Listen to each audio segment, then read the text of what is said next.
PSO के जरिए से बात तौहीन समझते थे खुद बात करना। एक आईजी से भी?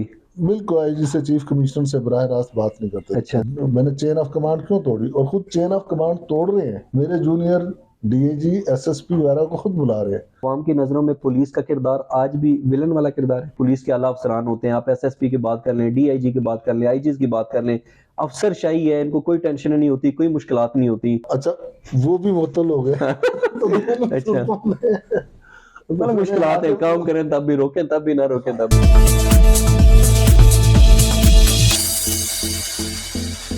अस्सलाम वालेकुम, मैं हूं इश्तियाक गुंदल। आप मेरा यूट्यूब और फेसबुक चैनल देख रहे हैं, देखने का बहुत शुक्रिया। मेरे साथ इस वक्त मौजूद हैं साबिक आईजी इस्लामाबाद ताहिर आलम खान साहब। ताहिर साहब, first of all thank you very much for being with us. Thank you. अच्छा, ये बताएं कि आपने तकरीबन 36 साल जो है वो पुलिस फोर्स में गुजारे, और हम अमूमन ये सुनते हैं कि जो मुख्तलिफ सियासी पार्टीज होती हैं वो पुलिस फोर्स को सही काम नहीं करने देती, बार बार सियासी मुदाखलत होती है। पाकिस्तान पीपल्स पार्टी, नून लीग या अमरीयत, आप क्या समझते हैं ज्यादा सियासी मुदाखलत किसकी तरफ से होती थी? आमरीत के दौर में, फौजी दौर में कम मुदाखलत होती है, और आप हैरान होंगे कि फौजी दौर में क्राइम भी जो है कम हो जाता है, और फौजियों को, फौजी ऑफिसर्स को बाउस का को करते हैं बीच में, लेकिन जब उन्हें समझा दिया जाए तो वो समझ जाते हैं। हाँ, एक खास है इदारा जो हर दौर में, इंटेलिजेंस की बात कर रहे हो? हाँ ओके, डेफिनेटली, ठीक है। वो कोई दौर हो तो उनकी तो खैर सुननी पड़ती है। अब आ जाते हैं हम पॉलिटिशियन की तरफ। तो पॉलिटिकल पार्टीज में पीपल्स पार्टी बहुत कंफर्टेबल रखती है ऑफिसर्स को। ठीक है, इसकी वजह क्या है अच्छा, वैसे? इसने जो है पीटीआई की गवर्नमेंट ने भी काफी कंफर्टेबल रखा है। अच्छा, लेकिन तासर तो लेकिन ये है कि पीटीआई वालों ने बड़ा खींच के रखा और नहीं, नून लीग वो और पीपल्स पार्टी डेफिनेटली कंफर्टेबल रही। आईजी वगैरह चेंज बार बार वो करते रहे, लेकिन नून की हुकूमत में काम करना काफी मुश्किल, खास तौर पर शहबाज शरीफ साहब के बिल्कुल ठीक। अभी आपने नून लीग का जिक्र किया, हम देखते हैं कि सितंबर 2014 से लेकर गालबन जनवरी 2016 तक आप इस्लामाबाद पुलिस के आईजी रहे। जी जी उस वक्त नून लीग की हुकूमत थी, जी हाँ। किस तरह की मुश्किलात थी? चौधरी निसार साहब थे आईजी के ऊपर, यानी वैसे तो चीफ वजीर दाखिला। वैसे तो चीफ कमिश्नर भी होता है, सेक्रेटरी इंटीरियर भी होता है, लेकिन चौधरी निसार के साथ काम करना बहुत ही मुश्किल। कुछ उनकी अना और तबीयत और मिजाज के बड़े इश्यूज थे उन्हें, फिर वो माइक्रो पुलिसिंग की तरफ आ जाते थे, यानी जस्ट वो कहें कि ठीक है अब बाजारों में वारदात नहीं होनी चाहिए, अब किस तरह काम करना है, उसमें गश्त लगानी है, किस तरफ लगानी है, या पिकटिंग करनी है, ये छोड़ देना चाहिए आईजी पर या लोकल पुलिस के ऊपर। लेकिन वो बहुत ज्यादा पार्टिकुलर थे इस चीज के बारे में। और मजे कोई यादगार वाकया? देखें, वो अक्सर जब भी कोई मीटिंग होती थी तो आप हैरान रहेंगे। अच्छा, एक तो कभी अगर वजीर आजम हाउस से मुझे बुलावा आ गया, मैं चला गया, तो सख्त नाराज होते थे। अच्छा। कहते थे क्यों गए, मुझसे इजाजत क्यों नहीं ली। इवन एक दफा ये मुहर्रम के सिलसिले में मीटिंग थी, 10 कोर के 10 कोर में जो lieutenant general general Qamar Javed Bajwa. जी जी, इनके पास एक रुवायतन तमाम इदारे जाते हैं क्योंकि फौज की मदद की भी जरूरत पड़ जाती है मुहर्रम में। उसमें हम चले गए, उन्हें पता चला, तो रास्ते से वापस बुला दिया। जो कोर कमांडर 10 कोर होते हैं, बिल्कुल रास्ते से वापस बुला दिया। मतलब चौधरी निसार अली खान साहब इंटीरियर मिनिस्टर थे, आप कोर कमांडर रावलपिंडी उस वक्त जनरल कमर जावेद बाजवा से मिलने के लिए जा रहे थे, और चौधरी निसार अली खान ने आपको वापस बुला लिया। अच्छा, काल की थी? अब जी खुद तो बात ही नहीं करते थे। अच्छा, ठीक। वो तो अपने पीएसओ के जरिए से बात, तौहीन समझते थे खुद बात करना। एक आईजी से भी? बिल्कुल आईजी से चीफ कमिश्नर से बराह रास्त बात नहीं करते थे। अच्छा। और अक्सर जब कम्युनिकेशन थ्रू मैसेज देते थे अपने स्टाफ के किसी एएसपी को, एसपी को, वो जब हमें आगे कम्युनिकेट करता था तो मैसेज में कई दफा फर्क भी आ जाता था। फिर अगर मैं और आप बात कर रहे हो, आप एक मुझे हुक्म दें या कुछ सजेशन दें, तो मैं आपको बता सकता हूँ उसी वक्त, नहीं सर इसको ऐसे नहीं, ऐसे कर ले, तो इसका मौका नहीं मिलता था।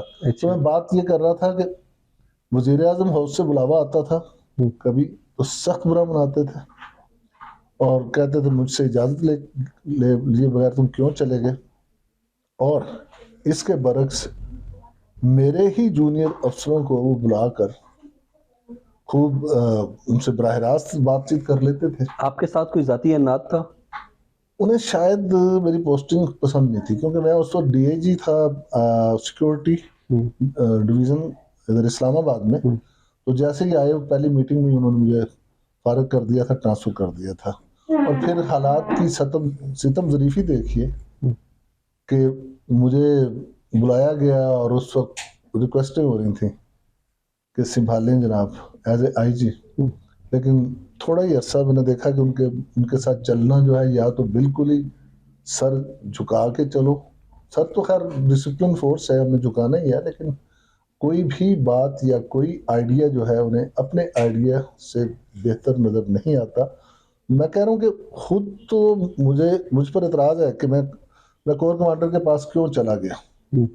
मुझ पर एतराज़ के वज़ीर आज़म के पास क्यों चला गया, मैंने चेन ऑफ कमांड क्यों तोड़ी, और खुद चेन ऑफ कमांड तोड़ रहे हैं मेरे जूनियर डीएजी एसएसपी वगैरह को खुद बुला रहे हैं। तो ये उनमें काफ़ी तजाद था। उनके साथ काम करना इंतहाई मुश्किल काम है। जिसने भी किया है, या तो उसने मुकम्मल ही। एक और मज़े की बात बताता हूँ, एक एसएसपी थे ट्रैफिक के, बड़े अच्छे माशाल्लाह, बहुत नाइस। और उन्होंने उनको गर्विदा बना दिया था। अच्छा। उसी मीटिंग में मुझे वो डांटते थे और उसकी तारीफ करते थे, क्योंकि वो एसएसपी ट्रैफिक को मैं ये कहता रहता था, यार वो फैजाबाद में देखो गरीब लोग फंसे हुए हैं, और लारी अड्डे की तरफ जाओ, पीर बधाई अड्डा, उधर देखो ट्रैफिक का क्या हाल है यहाँ। लेकिन वो उसे तमाम स्केड्यूल का पता था कि चौधरी साहब ने उस टाइम पे सब ओके की रिपोर्ट तैयार होती थी, कहाँ जाना है, ठीक है, उनकी बेगम ने कहाँ जाना है, उनके दोस्तों ने कहाँ जाना है, उन जगहों पर वो उस वक्त सही ड्यूटी लगाते थे और हर बंदा तारीफ करता। वही ना, सब अच्छा की रिपोर्ट होती थी। ऐसी जबरदस्त, और उनकी दहा की तारीफ उनके सामने नहीं गए। नहीं, लेकिन ये आपने बड़ी बात बताई। आप ये कह रहे हैं कि चौधरी निसार अली खान साहब आपको बिलावल भुट्टो जरदारी, यहाँ तक कि उनके अपने वजीर आजम और जो एस्टेब्लिशमेंट थी उसके साथ मुलाकात करने से मना करते थे, सख्त बुरा बनाते थे, सख्त बुरा बनाते थे। फिर बाकायदा जो है उन्होंने कहा कि नहीं, अच्छा ये वैसे जरूरत वाली बात भी कही जाएगी, उन्होंने कोर कमांडर ने अगर मिलना है तो मुझे लेटर लिखे। अच्छा। ये भी तो वैसे ये कम्युनिकेशन कैसे होती थी? अगर कोर कमांडर ने आपसे मिलना था तो आप खुद से रिक्वेस्ट करते थे, वो बुलाते थे, मोड ऑफ कम्युनिकेशन क्या होता था? कोर कमांडर आम रूटीन में तो हमारा कोई उनसे वास्ता नहीं होता, लेकिन अगर खास किस्म के हालात हों, कोई लॉ एंड ऑर्डर की सिचुएशन हो, खास तौर पर मुहर्रम के दिनों में बुलाया था उन्होंने, 2-3 और इस तरह के थी मीटिंग। तो उसमें फौज के साथ लाइजन के लिए वो बुलाते हैं और पता करते हैं कि इमरजेंसी में किस तरह हम, और ऐसा भी होता है, ए प्लान बी प्लान क्या तैयार किया हुआ है, उन्होंने क्या तैयार किया हुआ है। तो रावलपिंडी वालों को भी बुलाते थे, स्पेशल ब्रांच को भी बुलाते थे। बिल्कुल सही। और ये तो अब भी ऐसा ही होता है, अब भी ऐसा ही होता है, और ये काफी अरसे से होता है। सही। सर, दहशतगर्दी के खिलाफ जंग हो या जुराइम पेशा अफराद के खात्मे की बात करें, इस पुलिस फोर्स ने बड़ी कुर्बानियां दी हैं, लेकिन अमूमन इन कुर्बानियों को नजरअंदाज करके पुलिस फोर्स के ऊपर तनकीद की जाती है। ये इस तनकीद की क्या वजह? बदकिस्मती से हमारा किरदार जो है एक विलन का हो गया। और अब तो खैर वो पंजाबी फिल्में नहीं रही, मोला जट का एक आया है। लेकिन विलन को जब सिनेमा हॉल में हम देखते थे, मार पिटती थी, ठीक है, तो पब्लिक बड़ी खुश होती थी, लोग तालियां बजाते थे। तो इसी तरह पुलिस के मुतालिक जब भी कोई पुलिस को लताड़ता है तो लोग बहुत खुश होते हैं। अब इसकी वजह जो है, मैं ये समझता हूँ कि एक तो मिसयूज किया गया पुलिस का इख्तियारात उनके, और पुलिस से काम ऐसे लिए गए कि पुलिस पर स्पेंड नहीं किया गया, उसका इमेज बनाने की तरफ ना सिर्फ गवर्नमेंट ने तवज्जो नहीं दी, बल्कि मैं इसमें सीनियर ऑफिसर्स की भी कोताही समझूंगा। बिल्कुल सही। उन्होंने पुलिस की ट्रेनिंग और उसके हालात बेहतर करने, सलाहियत को बढ़ाने के ऊपर फोकस नहीं किया। जब आप थानों में जाएंगे, उधर इंतहाई गंदे हालात में आपको बिठाया जाएगा, टूटी हुई कुर्सी पर बिठाया जाएगा, और उधर गंद पड़ा होगा। सफाई के लिए स्वीपर जो है वो साहब के घर में ड्यूटी कर रहा होगा, तो पुलिस वाले का रवैया भी फिर उस एनवायरनमेंट से। आप इस चीज को मानते हैं, इस चीज को तस्लीम करते हैं? आप ये समझते हैं कि अवाम की नजरों में पुलिस का किरदार आज भी विलन वाला किरदार है? जी, मेरा ख्याल है कि इसमें काफ़ी वैसे फ़र्क आया है। मैं जब अपनी इनिशियल सर्विस का जायज़ा लेता हूँ, तो सही। उस वक़्त तो ये हालत थी कि दनदनाते हुए लोगों के घरों में घुस जाते थे। एफआईआर दर्ज हो या ना हो, बंदे को पकड़ के ले आते थे। मैं अपने कोलीग को देखता था कि बड़े ज़ालिमाना किस्म का तशद्दुद कर रहे होते थे, बड़ा शर्मनाक किस्म का टॉर्चर कभी करते आपको थे। भी ऐसे किसी के घर में घुसना पड़ा? जी, घुसना पड़ा मुझे नहीं, तो। ऐसे दनदनाते हुए जैसे आपने खुद जी, अभी एक लफ्ज़ इस्तेमाल किया। मुझे इस तरह हुँ, के जब आप किसी अपने से सीनियर के साथ हों, ठीक है। तो आपको उसके साथ फिर हुँ, कंपनी करनी ही जो भी पड़ती है। उसका तरीक़ाकार हाँ, होगा। उसके साथ फिर फ़ॉलो करना पड़ता है। लेकिन अब जो है पुलिस लोगों के घरों में बहुत रेयरली घुसती है। हुँ, वो इंतज़ार करती है कि बाहर से मुलज़िमों को पकड़े सही, और चादर चारदीवारी का तहफ़्फ़ुज़ कम से कम पामाल हो। सही। हाँ, अलबत्ता रास्ते में नाके वगैरह पर बाज़ औक़ात पुलिस वालों का रवैया ठीक नहीं होता, उसमें हुँ, लोगों का भी बड़ा कसूर होता है। हुँ, हुँ, आप देख रहे होते हैं कि सड़क पर ट्रैफ़िक वाले बिल्कुल। रोक लेते अपनी हैं, तौहीन बंदे समझते हैं अगर कोई पुलिस जी, एहलकार उनको रोकता जी, है तो। ये भी है। सही। तो पुलिस का रवैया जो है, इसमें हम बेहतरी ला सकते हैं हुँ, और कोई ये ऐसा मुश्किल काम नहीं है।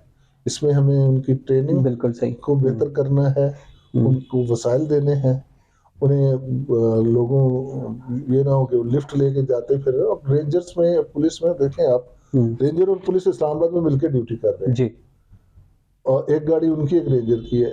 रेंजर की गाड़ी को खाने के टाइम पर एक गाड़ी आएगी, खाना भी दे देगी रेंजर अच्छा वाले खाना को। देगी। जी हाँ, हुँ, उसके बाद ठीक 8 घंटे बाद उनकी शिफ्ट भी सही। चेंज हो जाएगी। लेकिन पुलिस पुलिस वाला एहलकार 12 बेचारा घंटे 12-12, बाद चेंज 14-14 होगा घंटे खड़ा रहेगा। और 12 घंटे भी फिर जब जाएगा घर, सही। तो लिफ्ट लेके जाता सर, ये फिर। एक बड़ा अहम पॉइंट उठाया है। हमने देखा कि अमूमन जब कोई धरना होता है, एहतजाज होता है, वहाँ पे पुलिस एहलकार जो है, वो शिकायतें करते हुए नज़र आते हैं। वो कहते हैं कि हमें दाल मिलती है, उसके अंदर दाल कम, पानी ज़्यादा होता है।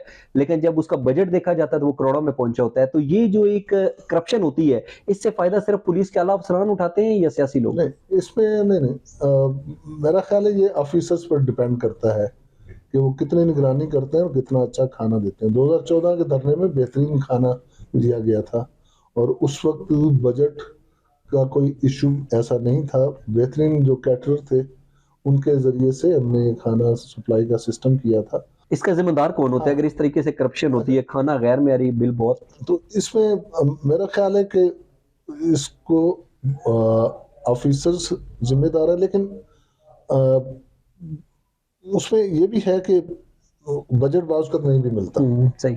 और खाना दे दिया जाता है और कई-कई साल का जिन्होंने खाने का बिल लेना है, वो हुँ, पुलिस के मतलब दफ्तरों पुलिस में उन लोगों से उधार लेती है, जो जी, कैटरिंग जी, का काम करते हैं। पुलिस के दफ्तरों में सही। चक्कर लगा रहे सर, होते हैं। एक आखिरी सवाल, अमूमन एक तासर ये पाया जाता है कि जो पीएसपीज़ होते हैं या पुलिस के आला अफ़सरान होते हैं, आप एसएसपी की बात कर लें, डीआईजी की बात कर लें, आईजीज़ की बात कर लें, अफ़सरशाही है, इनको कोई टेंशन नहीं होती, कोई मुश्किलात नहीं होती। तो आप क्या समझते हैं कि जो आला अफ़सरान होते हैं पुलिस को, उनको किस तरह की मुश्किलात का सामना रहता है? जी, काफ़ी ज़्यादा अंडर प्रेशर होते हैं, हर तरफ से प्रेशर, एक क्राइम का प्रेशर तो अलहदा हुँ, होता ही होता है, उसके अलावा जो लॉ एंड ऑर्डर की सिचुएशन, जनरल सिचुएशन हुँ, होती है या ये पब्लिक हैंडलिंग जो है, मॉब मॉब हैंडलिंग, सही। इसके इश्यूज़ है और जुलूस निकल आया, उधर आ गया, हुँ, जुलूस आगे ना जाने पाए। सही। मज़े की बात ये है हुँ, कि 2014 में मेरे आने से पहले एक जुलूस को नहीं रोक सकी पुलिस, हुँ। एकदम आया और वो रेड ज़ोन में पार्लियामेंट वगैरह के किनका जुलूस था साम ये? याद है कुछ? शायद सिखों का था या क्या अच्छा। था, पता हुँ, नहीं, सिख हुँ, कम्युनिटी का था। हुँ, तो उसमें डीएसपी, एसएचओ वगैरह सब मुअत्तल कर दिए गए ठीक है। और दूसरी दफ़ा ऐसा हुआ हुँ, कि पुलिस वालों ने जब वो नहीं रुके तो उसके लिए फ़ोर्स यूज़ कर ली, ठीक उन्हें है। रोकने के उसके लिए। ऊपर फिर ज़ेर आप। अच्छा, वो भी मुअत्तल हो गए। तो दोनों अच्छा, सूरतों में तो मतलब मैंने मुश्किलात हैं, आगे काम करें तब भी, रोकें तब भी, ना रोकें हाँ, तब भी। तो वाज़ह हिकमत अमली नहीं होती। सही। जो लॉ एंड ऑर्डर को डील करना या अनलॉफुल असेंबली को डील करने के मुतालिक, जलसे जुलूसों के मुतालिक हुँ, जो सीआरपीसी में दिया गया है, हमारे सही। क्रिमिनल प्रोसीजर कोड के हुँ, सेक्शन 127 से 132 इसके उसको फ़ॉलो मुताबिक नहीं है। किया जाता। पुलिस वालों को इजाज़त नहीं दी जाती या ना ही अगर कोई डीसी एसी है कि वो उसके मुताबिक चलें हुँ। और उसके मुताबिक अमल अमूमन करें। नाकों के ऊपर जो रूल ऑफ एंगेजमेंट है, उसका भी ख़्याल नहीं रखा जाता। जी, रूल ऑफ एंगेजमेंट जो है नाकों के, मैं आपको बड़ा वाज़ह हुँ, बताऊँ, आप हैरान आज होंगे, बता पता दें। नहीं आपके कहने पर, लेकिन शायद पुलिस को उल्टा नुकसान होगा हुँ, कि कोई ऐसा कानून नहीं है कि आप लोगों की राह चलते तलाशी ले सके। हाँ जी, लेकिन लोगों को सिवाय पता नहीं इसके है। कि जब आप किसी को गिरफ्तार करेंगे इसके अलावा कोई पुलिस एहलकार किसी की तलाशी नहीं ले सकता। तलाशी नहीं ले सकता। अगर उसको मशकूक लगता है तब? अच्छा, उसे मशकूक लगता है तो वो उसे गिरफ्तार कर सकता है, और जब गिरफ्तार करेगा उसके पास दफा 54 जो है सीआरपीसी की, उसमें मुख्तलिफ हालात में गिरफ्तारी का अख्तियार है। लेकिन इस तरीके से अब रेड जोन की हमने रट लगा रखी है, लेकिन रेड जोन किस लॉ के तहत रेड जोन में है? उधर जाने वालों की रिस्ट्रिक्शन क्यों है? उधर इस तरह का कोई कानून? उधर डेमोन्स्ट्रेशन करने पर पाबंदी क्यों है? किस कानून के तहत है? तो या तो आप रेड जोन का कोई एक्ट बनाएं। वैसे इस तरह का कोई कानून नहीं है, कोई कानून अब तो उन्होंने 0 पॉइंट तक कर दिया था। चलिए sir, thank you very much for your time, बहुत शुक्रिया आपका। जी नाजरीन, आज का व्लॉग आपने देखा, जाने से पहले इस चैनल को सब्सक्राइब जरूर कीजिएगा, अपना बहुत सा ख्याल रखिए, अल्लाह हाफिज।